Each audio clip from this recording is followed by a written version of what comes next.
What if the people clapping for you are clapping for your disobedience? What if the good you're doing is not what God asked for? Let us use this opportunity to uncover the dangerous lie that moral behavior equals righteousness, and the shocking truth that only obedience counts before God. You may be admired on earth, and rejected in heaven. Here's the truth that exposes many counterfeit gospels.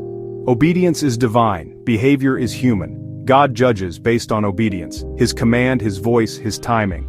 People judge based on behavior, what seems polite, noble, or acceptable. The problem isn't that behavior is irrelevant. No.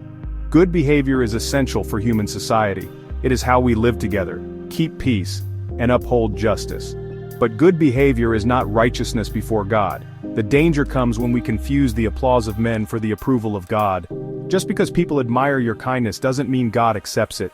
Just because others hate your decisions doesn't mean you've displeased God. We must not confuse social praise with divine pleasure, nor societal rejection with God's judgment. Cain brought an offering that would have won applause from any human audience, hard-earned fruit, rich from the land. But God was not impressed. Abel's bloodied sacrifice, though messy and unpleasant to human eyes, pleased God, because it came from obedience. The line is clear: God is not looking for what looks good, He is looking for what He said. We must understand this sobering distinction. Righteousness and sin exist in the eyes of God, not in the applause or rejection of people.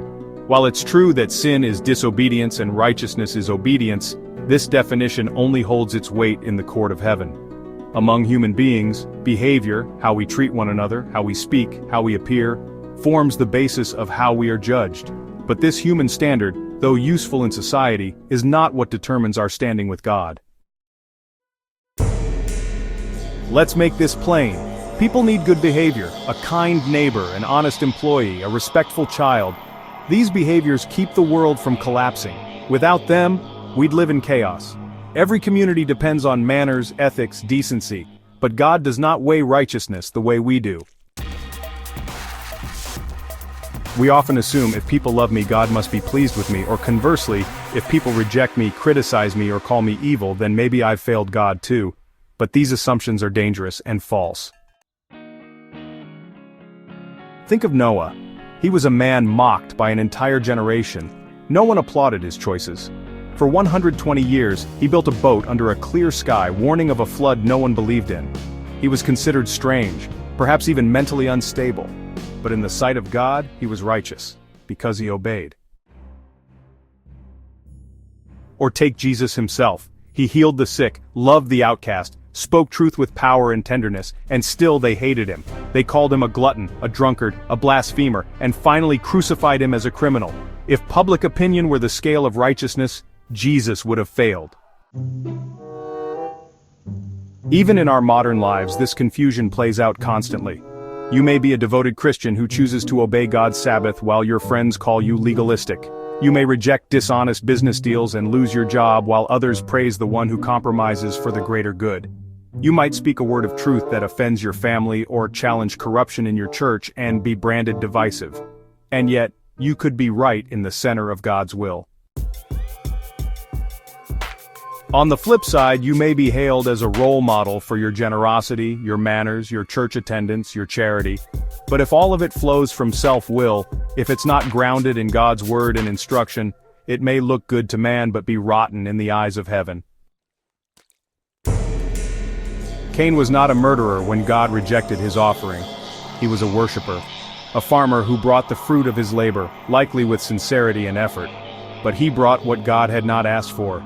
He chose the good in his own eyes. And God said no.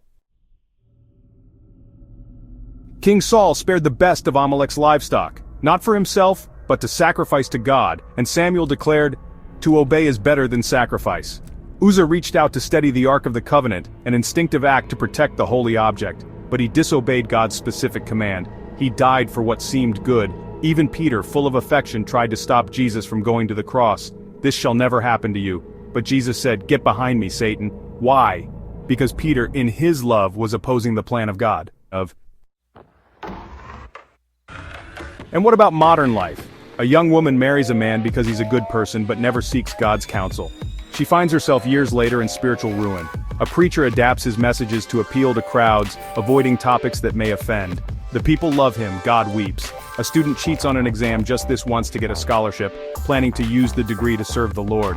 But the foundation is corruption, not obedience.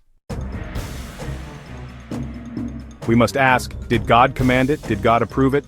For only obedience counts as righteousness. All else, no matter how noble it looks, is fruit from the forbidden tree.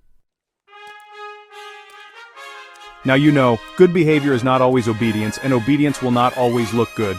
God sees deeper than human eyes. You can't afford to judge your righteousness by how people treat you, because the first sin didn't come from stealing or lying, it came from trusting the wrong voice. In episode 3 we take you through the first gate where sin entered the world.